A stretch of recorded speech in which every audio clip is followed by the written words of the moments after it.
अब देखें आपकी बुक में जो डिसऑर्डर दिए हुए हैं, डिसऑर्डर ऑफ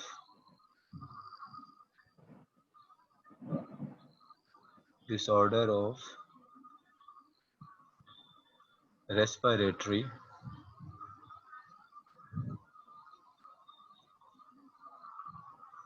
ट्रैक्ट, जो हमारा रेस्पिरेटरी ट्रैक है, मतलब नेजल भी कैविटी इसमें आ सकती है, इसमें ट्रैकिया भी आ सकता है, इसमें ब्रोंकाई भी आ सकते हैं, ब्रोंक्यूल्स भी आ सकते हैं। सारा रेस्पिरेटरी ट्रैक में कौन कौन से डिसऑर्डर हो सकते हैं।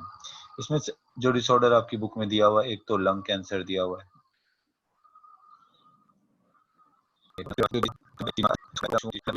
इथीलियस हो या एल्वोलाई के सेल हो, लंग्स के किसी के पार्ट के सेल हो, फॉर एग्जांपल ये सेल हैं। अब मैं कहता हूं कि इनमें से एक सेल जो है वो एबनॉर्मल हो गया, ये जिसको मैं रेड कर रहा हूँ, ये सेल किस में कन्वर्ट हो गया, ये कन्वर्ट हो गया कैंसरस सेल में। नॉर्मल सेल के हटकर जो है वो सेल कौन सा है, ये कैंसर सेल। अब कैंसर सेल की क्या कैरेक्टरिस्टिक्स होती हैं, इसको तो हम जो सेल डिवीजन वाला चैप्टर होगा सेकेंड ईयर वहां पर भी देखेंगे, लेकिन यहाँ पर देखें वो सेल जो कैंसरस सेल में चेंज हो जाता है, उसमें एमाइटोसिस होना शुरू हो जाती है। एमाइटोसिस का मतलब होता है एबनॉर्मल सेल डिवीजन ऐसे शुरू हो जाती है उसके अंदर। कंटिन्यू जो है वो सेल क्या होगा, ये डिवाइड होता रहेगा ऐसे ऐसे ये सेल डिवाइड होकर आपके पूरे जो है टिश्यूज पर फैलता चला जाएगा ऐसे से, ये सेल डिवाइड हो। अब जिस जगह पर ये फैल रहा है, अगर लंग्स के अंदर ये सेल डिवाइड होकर ऐसे फैलते चले जा रहे हैं, तो इसको हम क्या कहेंगे, इसको हम लंग्स कैंसर कहेंगे। और इसका नुकसान क्या होता है, ये जो सेल पूरे टिश्यूज में फैल रहे होते हैं, जो आपके नॉर्मल सेल होते हैं जिन्होंने नॉर्मल फंक्शन करना है, जैसे ये पीछे ब्लैक कलर के जो सेल हैं, ये नॉर्मल सेल हैं। नॉर्मल सेल के ऊपर कौन से वाले सेल ने कवर कर लिया, कैंसर सेल ने। तो नॉर्मल सेल का फूड ये कैंसर सेल लेंगे। कैंसर सेल जब नॉर्मल सेल का फूड खा जाएंगे, तो ऑटोमेटिकली क्या होगा, नॉर्मल सेल डेड होना शुरू हो जाएंगे और ये कैंसर सेल हमारी बॉडी पर फैल जाएंगे। तो इसको हम क्या कहते हैं, इसको हम कहते हैं लंग कैंसर। लंग कैंसर की बहुत सारी वजूहत हो सकती हैं, हेरिडिटी में भी हो सकता है, और स्मोकिंग स्मोकिंग भी एक वजह है किसकी, लंग्स कैंसर की। इसके बाद एम्फीसीमा है। देखो एम्फीसीमा क्या होता है, एम्फीसीमा नॉर्मली जो है वो, जो हमारी ये एल्वोलाई डक्ट है, और फिर हमारी जो एल्वोलाई है वो ऐसे होती हैं, फोल्ड होती हैं, ऐसे क्या होती हैं, यूं फोल्ड होती हैं। फोल्ड होने का फायदा क्या होता है, फोल्ड होने से इनका सरफेस एरिया बढ़ जाता है। सरफेस एरिया का मतलब क्या है, इनके चारों तरफ ये ब्लड वेसल्स होती हैं। अब क्या होता है, ये ज्यादा फोल्ड हुई होती हैं तो ज्यादा से ज्यादा जो है वो ब्लड को क्या जा रही होती है, ऑक्सीजन जा रही होती है। लेकिन अगर किसी को एम्फीसीमा हो जाता है, तो उसमें क्या होता है, उसके अंदर ये जो एल्वोलाई की वॉल है, ये बीच में से ब्रेक डाउन हो जाएंगी ऐसे। ये एल्वोलाई है ना, ये एल्वोलाई है, इसकी वॉल बीच में से कैसे, इस तरह से ये बीच में से ब्रेक डाउन होगी, ये देखो ऐसे बीच में से ब्रेक डाउन होगी। अब इनका सरफेस एरिया क्या हो गया, सरफेस एरिया कम हो गया, मतलब अब इनकी ऑक्सीजन को एब्जॉर्ब करने की सलाहियत खत्म हो गई ना, कम हो गई, क्योंकि अब ब्लड वेसल सिर्फ इधर हैं, पहले तो चारों तरफ ब्लड वेसल थी। अब इनकी ऑक्सीजन को एब्जॉर्ब करने की कैपेसिटी क्या हो जाती है, कम हो जाती है। ऐसी इस कंडीशन को हम क्या कहते हैं, इसको एम्फीसीमा कहते हैं। एम्फीसीमा किस वजह से हो रहा है, एल्वोलाई की वॉल के ब्रेक डाउन होने की वजह से। जब एल्वोलाई की वॉल ब्रेक डाउन हो जाती है तो इसको कहते हैं एम्फीसीमा। एम्फीसीमा की भी वजह जो है वो बाज़-दफ़ा हेरिडिटी भी होती है और स्मोकिंग भी होती है। एक ये बात हो गई। फिर अस्थमा एज़मा देख लें कि ये एज़मा क्या होता है। एज़मा में बेसिकली क्या होता है कि अक्सर आपने देखा होगा, जिन लोग इसमें, जिसको उर्दू में हम दमा कहते हैं, अक्सर जिनको दमा होता है उनको सांस लेने में प्रॉब्लम होती है, ऐसे जो सांस लगता है जैसे वो बहुत मुश्किल से सांस ले रहे हैं। इसकी वजह क्या होती है एज़मा में, एज़मा में ये होता है कि हमारा जो ट्रेकिया होता है, ट्रेकिया से जो ब्रोंकाई निकल रहे होते हैं, और ब्रोंकाई से ये जो ब्रोंक्यूल्स होते हैं, ये ब्रोंक्यूल्स क्या हो जाते हैं, कॉन्ट्रैक्ट हो जाते हैं। ब्रोंक्यूल्स जो हैं वो सुखड़ जाते हैं, ऐसे ऐसे कॉन्ट्रैक्ट हो, यहाँ से ये ब्रोंक्यूल कॉन्ट्रैक्ट हो जाते हैं। जब ब्रोंक्यूल कॉन्ट्रैक्ट हो जाते हैं तो एयर को अंदर जाने में प्रॉब्लम होती है, सांस लेने में प्रॉब्लम होती है। जाहिर सी बात है, एक चीज जब कॉन्ट्रैक्ट हो गई है, दब गई है, तो अब एयर अंदर सही तरीके से एल्वोलाई तक पहुंच नहीं पाती। तो उसको हम क्या कहते हैं, उसको हम कहते हैं दमा या एस्मा। क्यों होता है इसको बाद में डिस्कस करूंगा। और बाकी जो ये ट्यूबरकुलोसिस है, ये ट्यूबरकुलोसिस एक इन्फेक्शियस डिजीज है। इन्फेक्शियस डिजीज का मतलब क्या होता है, जो किसी वायरस, बैक्टीरिया या किसी पैथोजन की वजह से होती है। तो ट्यूबरकुलोसिस एक बैक्टीरिया की वजह से होती है। जिसको कहते हैं माइकोबैक्टीरियम ट्यूबरक्लोसिस। ये माइकोबैक्टीरियम ट्यूबरक्लोसिस क्या करता है, आपके एल्वोलाई की वॉल को डैमेज कर देता है। तो इस बीमारी को हम क्या कहते हैं, इसको हम कहते हैं टीबी, या इसको हम कहते हैं ट्यूबरक्लोसिस। अब आप इन थोड़ी डिजीजेस को जो है वो डिटेल में देख लेते हैं। थोड़े थोड़े से कुछ पॉइंट्स हैं जो आपने याद रखने होंगे इन डिजीजेस के हवाले से। पहले नंबर पर जो डिजीज है वो है लंग कैंसर, जिसको हम कहते हैं फेफड़ों का सरतान। It is usually consequence of smoking, यानी ये किसका कंसिक्वेंसेस है कि मतलब किसके रिजल्ट में होती है, स्मोकिंग की वजह से होती है। आइदर एक्टिव और पैसिवली। एक्टिव स्मोकिंग तो क्या है, आप खुद सिगरेट पी रहे हो तो वो एक्टिव स्मोकिंग है। आपके सामने कोई बैठा हुआ, आपके करीब कोई बैठा हुआ सिगरेट पी रहा है, वो पैसिव स्मोकिंग है। चाहे एक्टिव स्मोकिंग से आप धुआं अंदर लो, जैसे ना ये खुद, या तो आप खुद स्मोकिंग कर रहे हो, ये लो, या आप खुद स्मोकिंग कर रहे हो तो इसका धुआं इनहेल कर रहे हो, या यहाँ कोई दूसरा बंदा स्मोकिंग कर रहा है तो इससे जो धुआं निकल रहा है वो भी आप इनहेल कर सकते हो। ये वाली स्मोकिंग से जो धुआं जा रहा है ये एक्टिव है, और यूं जो जा रहा है वो क्या है, वो पैसिव। स्मोकिंग दोनों, जो कैंसर होता है वो दोनों स्मोकिंग से हो सकता है, एक्टिव भी और पैसिव से। As the smoke passes through the respiratory passage, यानी स्मोक जो होती है जब आपके रेस्पिरेटरी पैसेज से पास होती है, जैसे नाक से होती हुई ट्रेकिया में जाएगा स्मोक, और ट्रेकिया से ब्रोनकाई में जाएगा, ब्रोनकाई से कहाँ जाएगा, लंग्स में जाएगा। ऐसे स्मोक जा रहा है ऐसे। जब ये कहता है आपके रेस्पिरेटरी पैसेज से जाता है, it's toxic content like nicotine, sulphur dioxide, यानी वो जो धुआं होता है सिगरेट के धुआं में निकोटीन होती है, वो भी टॉक्सिक होती है, और सल्फर डाइऑक्साइड होता है, cause gradual loss of cilia of epithelial cell of the respiratory passage so that dust and germs are settle inside the lungs। अब ये करती क्या है, स्मोक जो है, स्मोक के अंदर जो सल्फर डाइऑक्साइड और निकोटीन होते हैं वो बेसिकली क्या करते हैं, जो आपके रेस्पिरेटरी ट्रैक में मैंने आपको कहा था ऐसे माइक्रोस्कोपिक जो है वो क्या मौजूद होते हैं, ये सीलिया मौजूद होते हैं। छोटे छोटे हेयर लाइक क्या होते हैं, सीलिया। ये सीलिया नेजल कैविटी में भी होते हैं, और बताया था कि ये सीलिया जो है वो कहाँ होते हैं, ये सीलिया ट्रेकिया में भी होते हैं। अब क्या होता है कि ये जो सिगरेट का जो धुआं होता है जिसमें निकोटीन और सल्फर डाइऑक्साइड होती है, ये धुआं क्या करता है, ये धुआं आपके सीलिया को डैमेज कर देता है। ऐसे यहाँ से भी सीलिया खत्म हो गए, और यहाँ से भी सीलिया खत्म हो गए। अब आपको पता है कि सीलिया का काम क्या था, डस्ट को और जर्म्स पार्टिकल को आपके लंग्स में जाने नहीं देते।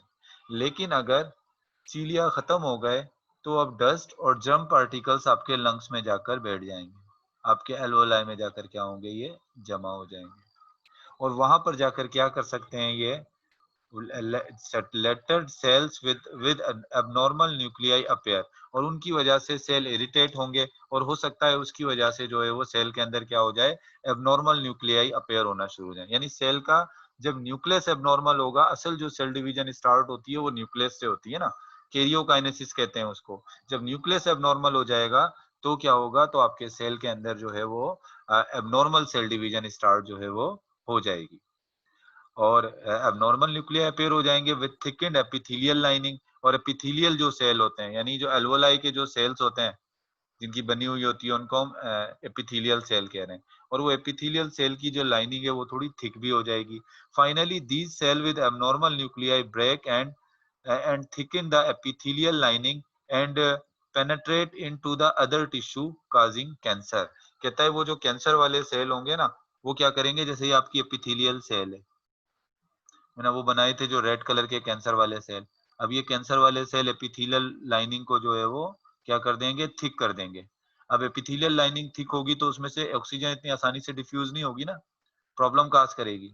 और साथ में ये कैंसर सेल सिर्फ लंग्स तक ही नहीं रहेंगे, आपके दूसरी टिश्यू में भी चले जाएंगे। मतलब क्या आपको तो ये बात पता होगी कि हमारा अगर एक बॉडी के पार्ट को कैंसर हो तो आहिस्ता आहिस्ता वो कैंसर पूरी बॉडी के अंदर जो है वो ट्रांसफर हो जाता है।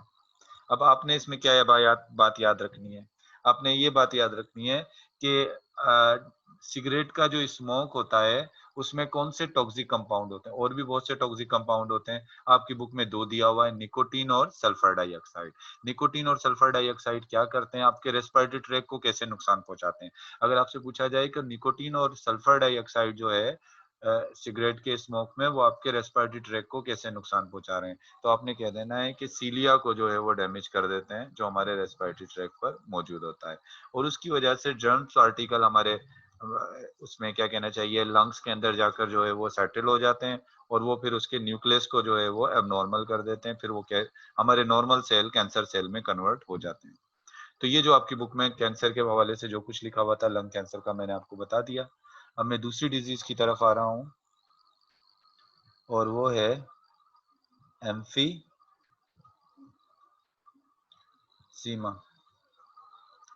एम्फीसीमा जो है वो क्या है, it is degenerative disease in which alveoli gradually deteriorated, मतलब degenerative किसी चीज का जनरेट होता है, किसी चीज का बनना, और डिजनरेटिव मतलब क्या है, किसी चीज का ब्रेक डाउन होना।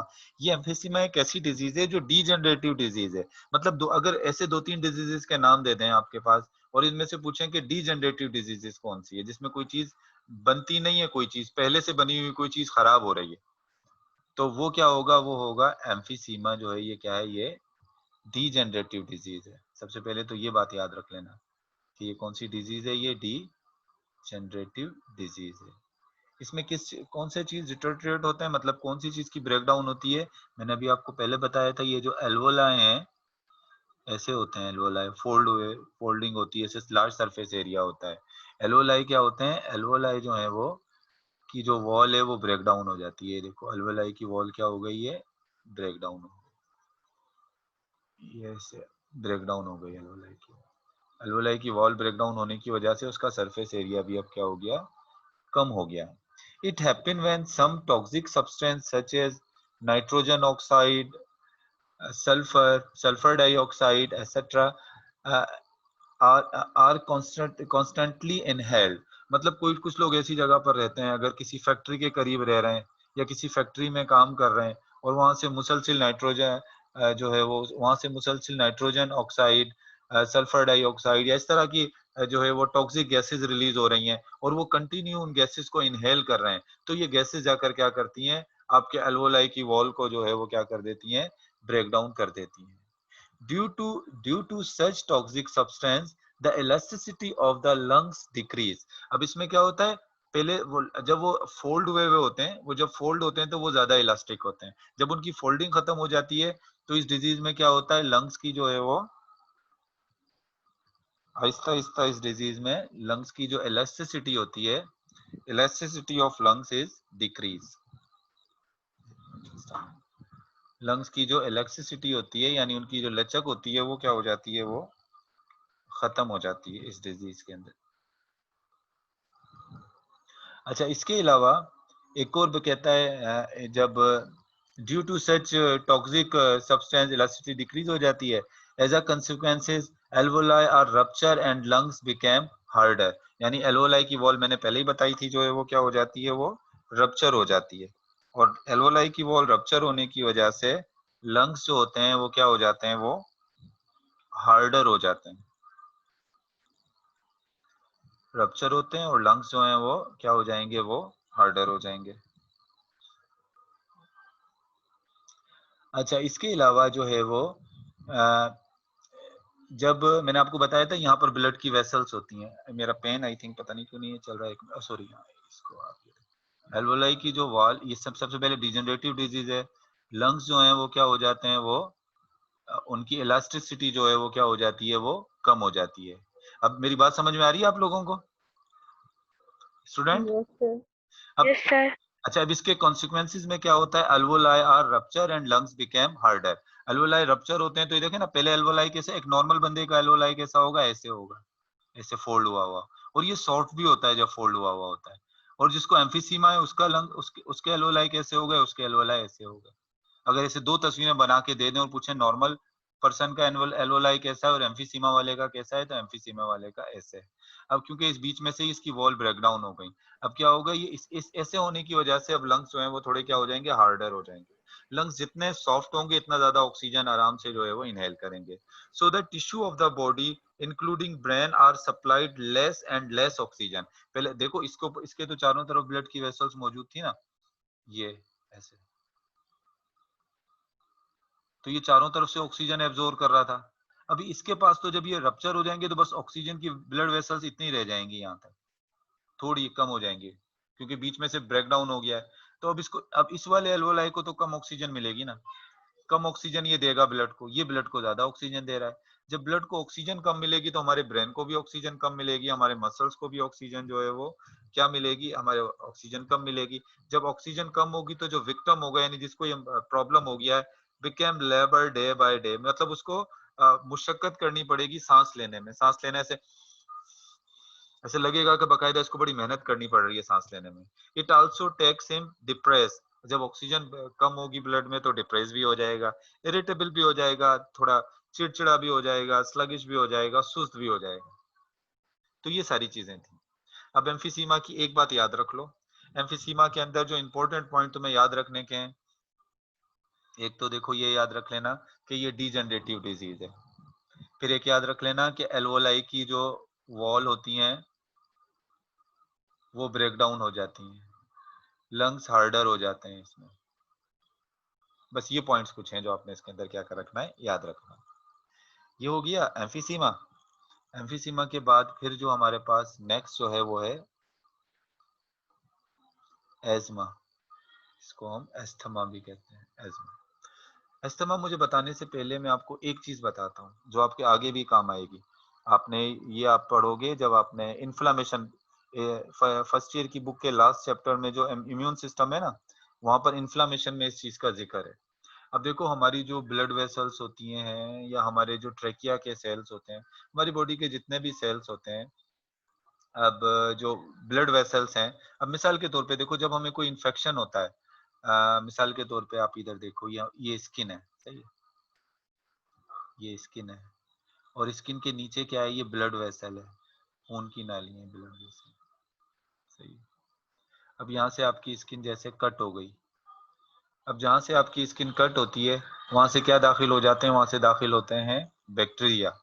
अब यहाँ कट वाले एरिया से बैक्टीरिया दाखिल हो गए आपकी बॉडी में।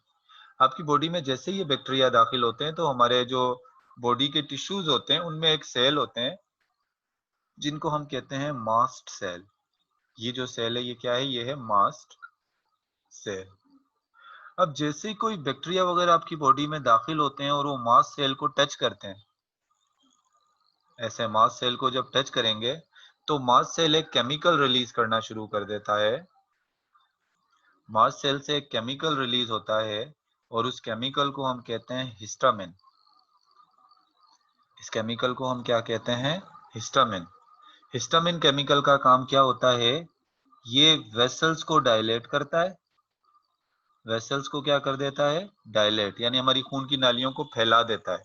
क्यों वेसल्स को डायलेट करता है, ताकि वेसल्स डायलेट, जब हमारी वेसल्स डायलेट हो जाती हैं तो हमारे ब्लड के अंदर से आरबीसी जो हैं वो उसमें से आराम से पास हो जाते हैं।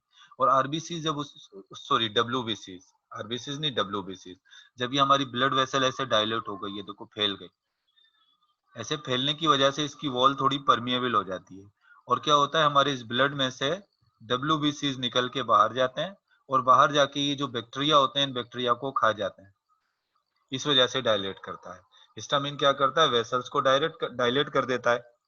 मगर दूसरी तरफ ये काम क्या करता है, ये काम ये करता है कि जो हमारी ब्रोनकाई होती हैं, ब्रोनकाई बताया था ना रेस्पिरेटरी सिस्टम में के अंदर, ट्रेकिया, ट्रेकिया से ब्रोनकाई, ब्रोनक्यूल्स, ये दूसरी तरफ क्या काम करता है, ब्रोनकाई और ब्रोंक्यूल्स को क्या कर देता है हिस्टामिन, कॉन्ट्रैक्ट कर देता है। ब्रोनकाई और ब्रोंक्यूल्स को क्या कर देता है, कॉन्ट्रैक्ट कर देता है। असल में मैं अब अपनी टॉपिक की तरफ आ रहा हूँ। मैंने आपको बताया था एस्थमा जो होता है या एज्मा जो होता है, इसमें क्या होता है, इसमें आपकी ब्रोनकाई जो है वो कॉन्ट्रैक्ट हो जाती है, कराता है हिस्टामिन ही कॉन्ट्रैक्ट कराता है। मगर कैसे कॉन्ट्रैक्ट कराता है, अब मैं असल टॉपिक की तरफ आ रहा हूँ। ये मैंने आपको एक जनरल इन्फेक्शन के हवाले से बता दिया था कि ऐसे जो हिस्टामिन रिलीज होने का मैंने आपको बताया था। हिस्टामिन, ये याद रखना है कि हिस्टामिन क्या कर रहा है, वेसल्स को डायलेट कर देता है, लेकिन ब्रोनकाई को क्या करता है, कॉन्ट्रैक्ट कर देता है, सुकड़ देता है ब्रोनकाई को। कैसे, अब ये इधर देखो, हम बात कर रहे हैं एज़मा की, जिसको हम उर्दू में दमा कहते हैं। अब देखो क्या होता है, कुछ लोग ऐसे होते हैं जो उनका इम्यून सिस्टम हाइपर एक्टिव होता है। उनका इम्यून सिस्टम क्या होता है? हाइपर एक्टिव होता है। अब क्या होता है, ये ट्रेकिया है। सर ट्रेकी जी जी। ये हाइपर एक्टिव का मतलब क्या है? हाइपर एक्टिव का मतलब है बहुत ज्यादा रिस्पॉन्स शो कर रहा है, ज्यादा एक्टिव है, रिस्पॉन्स ज्यादा दे रहा है इम्यून सिस्टम। अभी बताता हूँ कैसे हाइपर एक्टिव है। ये ट्रेकिया है। ट्रेकिया में ये ब्रोनकाई है। ब्रोनकाई से निकल रही क्या है? ये ब्रोनक्यूल्स हैं। अब बाज़ दफ़ा क्या होता है कि हम सांस लेते हैं, तो बाज़ दफ़ा सभी हम लोग सांस लेते हैं, तो हमारे हवा के अंदर पोलन ग्रेन भी तो होते हैं ना, जो फ्लावर्स के पोलन ग्रेन हमारे हवा में होते हैं। तो बाज़ दफ़ा वो पोलन ग्रेन जब ट्रेकिया के जरिए हमारे इसमें ब्रोनकाई में जाते हैं, वो छोटे छोटे होते हैं, बाज़ दफ़ा चले जाते हैं ये हमारे ब्रोनकाई तक या ट्रेक। अब ये अब ये क्या है, पोलन ग्रेन को हमारा इम्यून सिस्टम, जब पोलन ग्रेन जो है वो हमारे ये ब्रोनकाई के वॉल के अंदर ऐसे दाखिल अगर हो जाएं, तो ये पोलन ग्रेन को क्या समझते हैं, पोलन ग्रेन को भी रिस्पॉन्स देना शुरू कर देते हैं। यानी पोलन ग्रेन जब दाखिल होता है तो भी ये हिस्टामिन प्रोड्यूस करना शुरू कर देते हैं। नॉर्मली तो इनको हिस्टामिन कब प्रोड्यूस करनी चाहिए? जब बैक्टीरिया का या कोई इन्फेक्टिव एजेंट दाखिल हो। लेकिन इम्यून सिस्टम इतना एक्टिव होता है कि वो क्या करता है, पोलन ग्रेन को भी कोई इन्फेक्टिव एजेंट समझकर क्या रिलीज करना शुरू कर देता है? हिस्टामिन। और हिस्टामिन क्या करता है? हिस्टामिन आपके जो है ब्रोनकाई को डायल वो कॉन्ट्रैक्ट कर देता है, ऐसे ऐसे कॉन्ट्रैक्ट कर देता है। जब ब्रोनकाई कॉन्ट्रैक्ट हो जाते हैं, ऐसे सिकुड़ जाते हैं, तो सांस लेने में मुश्किल होती है। और इसी को हम क्या कहते हैं? इसी को हम कहते हैं एज़मा, कि इसको दमा हो गया या इसको अब। लेकिन फिर हम इनहेलर लेते हैं, जिनको दमा होता है वो क्या लेते हैं? इनहेलर। और वो इनहेलर क्या काम करता है? वो इनहेलर आपकी जो क्या कहना चाहिए, जो ब्रोनकाई कॉन्ट्रैक्ट हो गई है उनको दोबारा डायलेट कर देता है। अक्सर बच्चे होते हैं ना, छोटे बच्चों को चेस्ट का इन्फेक्शन हो जाता है, तो उनको आप नेबुलाइज करा रहे होते हो। वो नेबुलाइज में क्या होता है? नेबुलाइज के अंदर यही होता है कि वो जो चेस्ट में के अंदर जो ब्रोनकाई जो कॉन्ट्रैक्ट हो गई होती हैं, उनको सांस लेने में प्रॉब्लम हो रही होती है, तो वो क्या होता है, वो फिर ब्रोनकाई को दोबारा डायलेट करा देता है। तो ये बेसिकली जो है वो क्या है, बेसिकली इसको हम कहते हैं एज़मा। अब आपकी बुक में जो लिखा हुआ है वो देख लेते हैं। It is another respiratory tract disorder in which there are recurrent attack of breathlessness। मतलब recurrent का मतलब होता है बार बार। जैसे ये जो एस्मा के पेशेंट होते हैं, उनको क्या होता है, ये एक दफा अटैक नहीं होता, उनको अक्सर दिन में कई दफा भी अटैक हो सकता है, क्योंकि जब भी उनके उसमें किसी ऐसी जगह पर जाएंगे जहाँ पोलन हो या कोई डस्ट होगी, तो उस वक्त उनको क्या होता है, रिकरेंट ये अटैक बार बार होता रहता है। ब्रीथलेसनेस, ब्रीथलेसनेस का मतलब उनसे सांस नहीं ली जाती सही तरह से। कैरेक्टराइज अकम्पाइंड बाय विनीजिंग, मतलब क्या होता है कि एक आपने अक्सर देखा होगा, जब ऐसे कॉन्ट्रैक्ट हो जाते हैं तो एक अजीब सा साउंड होता है। बच्चों का भी आपने देखा होगा, जब उनको ऐसे कोई प्रॉब्लम हो, एजमा बच्चों, छोटे बच्चों को भी हो जाता है, तो विनीजिंग सा एक साउंड आ रहा होता है। It may be cause by external factor. अब देखो कि एस्मा का काज क्या होता है, एक्सटर्नल फैक्टर होते हैं, जैसे पोलन, डस्ट, एनिमल फर। कुछ लोगों को पोलन से एलर्जी हो जाती है। तो मतलब पोलन से एलर्जी का मतलब क्या होता है, जब उनके ब्रोनका या वो पोलन जाते हैं, तो पोलन के रिजल्ट में हिस्टामिन रिलीज हो जाता है। कुछ लोगों को डस्ट से एलर्जी होती है, तो डस्ट के रिजल्ट में हिस्टामिन रिलीज हो जाता है। कुछ एनिमल फर, जानवरों के जो बाल होते हैं छोटे छोटे, अगर वो भी चले जाएं तो उससे भी जो है उनको क्या हो जाता है, उससे भी जो है उनको हिस्टामिन रिलीज होना शुरू हो जाता है। और इसके कॉमन का उसकी वजह से जो है वो बाज़ दफा लोगों को इसके जो सिम्टम्स होते हैं, बाज़ दफा कॉमन कोल्ड, यानी बाज़ दफा नज़ला भी हो जाता है इसी एलर्जी की वजह से। खांसी भी होती है बाज़ दफा जो है वो, स्मोक भी है। In many cases there is no apparent cause. और बाज़ दफा क्या होता है, कोई अपेरेंट काज नहीं होता। कुछ लोगों के अंदर कोई अपेरेंट काज नहीं होता, बगैर किसी वजह के ये क्या होते हैं, ये जो ब्रोनकाई होते हैं ये कॉन्ट्रैक्ट हो जाते हैं, उसकी कोई वजह भी नहीं होती। हेरिडिटी, अब जिनकी वजह नहीं होती तो हम उसकी एक ही बात करते हैं, heredity is a major factor. फिर क्या होता है, शायद हेरिडिटी में आया, ये पेरेंट्स को बाज़ दफा एस्थमा होता है तो बच्चों की भी होता है। Severe cases of asthmatic attack can be fatal. अगर इनहेलर ना लें काफी देर तक जो है वो एस्थमा जो है की वजह से आपके ब्रोनकाई कॉन्ट्रैक्ट रहे, तो जाहिर सी बात है सांस नहीं ली जाएगी, सांस नहीं आएगी तो ऑक्सीजन नहीं मिलेगी, और उसकी वजह से क्या होता है, उसकी वजह से डेथ भी हो सकती है। आपकी बुक के अंदर मैं अगर बताऊं तो एस्मा के हवाले से कोई इतना खास जो है वो क्या कहना चाहिए कि एमसीक्यूज के हवाले से कोई खास डिटेल नहीं दी हुई।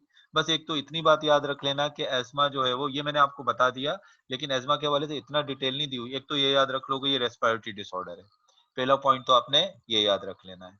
और उसके अलावा जो है वो आपने दूसरी चीज ये इसमें याद रख लेना है कि ये होता किस वजह से, पोलन की वजह से, फर की वजह से, ये चीजें बस याद रख लेना इसके। नेक्स्ट जो है, लास्ट जो है वो है tuberculosis.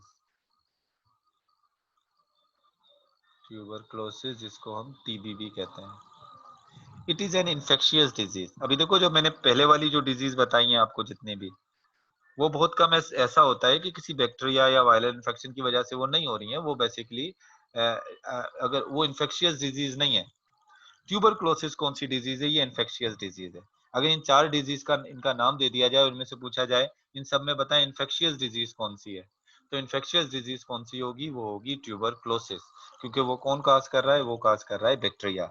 It is cause by a bacteria called mycobacterium tuberculosis. इस बैक्टीरिया का नाम याद रखना है जो बैक्टीरिया इसको काज करता है, माइकोबैक्टीरियम। माइकोबैक्टीरियम याद रखना है। ट्यूबरक्लोसिस तो आपको वैसे ही पता लग जाएगा, ट्यूबरक्लोसिस ये इसकी जीनस होगी, ये इसकी स्पीशीज होगी। साइंटिफिक नेम में ऐसे ही होता है ना, माइकोबैक्टीरियम ट्यूबरक्लोसिस जो है वो। और कॉमनली इसको हम टीबी कहते हैं। Was once a major killer disease. एक जमाने में ये एक मेजर किलर डिजीज थी। नहीं अक्सर लोग, क्योंकि उस वक्त एंटीबायोटिक इसके कोई थी नहीं, कोई ट्रीटमेंट, तो अक्सर लोग इससे क्या हो जाता था, उनकी जो है वो डेथ हो जाती थी। और कहता है मेन सिम्टम्स आ, जब अगर आप इसके ट्यूबरक्लोसिस के सिम्टम्स देखें तो कफिंग, खांसी आती है, विद ब्लड इन स्प्यूटम, और बलगम के अंदर खून भी आता है। पेन इन चेस्ट, चेस्ट के अंदर पेन होता है। शॉर्टनेस ऑफ ब्रीथ, सांस जो है वो हल्के हल्के जो इस तरह से सांस आते हैं। फीवर, बुखार होता है। स्वेटिंग एट नाइट, रात के टाइम पसीना आता है। वेट लॉस भी होता है। एंड पुअर एपिटाइट, और भूख भी नहीं लगती। It can cause complication leading to death, यानी आपके लंग्स के अंदर इतनी कॉम्प्लिकेशन करेगा जिसकी वजह से आपकी क्या हो सकती है? डेथ भी हो सकती है। Infection is pass from one person to another person in airborne droplet produce by coughing और स्नीजिंग। मतलब एक बंदा जिसको, मिसाल के तौर पे इस बंदे को टीबी है, जब ये खांसेगा या छींकेगा तो जब कोई खांसता है या छींकता है तो एयरबोर्न ड्रॉपलेट जो है वो एयर के अंदर ऐसे फैल जाते हैं, ऐसे एयरबोर्न ड्रॉपलेट्स ऐसे फैल गए। और अगर कोई हेल्दी पर्सन यहाँ पर मौजूद है और वो सांस ले लेता है तो यहाँ पर, तो क्या होगा? ये एयरबोर्न ड्रॉपलेट्स के साथ ये बैक्टीरिया इसके जिस्म में भी चले जाते हैं। तो मतलब इसका माइकोबैक्टीरियम ट्यूबरक्लोसिस जो ट्रांसफर होता है, ये याद रखिएगा, एयरबोर्न ड्रॉपलेट्स के जरिए भी ये ट्रांसफर हो सकता है, बाय कफिंग एंड स्नीजिंग, छींकने के जरिए या खांसने के जरिए भी ट्रांसफर हो जाता है। So it was all about respiratory disorder. ये हमने क्या पढ़े? ये हमने डिसऑर्डर ऑफ रेस्पिरेटरी सिस्टम जो है वो पढ़ ली।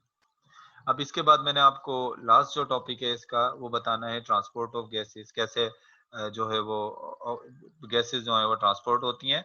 अब मैं यहाँ पर जो है वो, इसमें से कोई क्वेश्चन हो तो करें।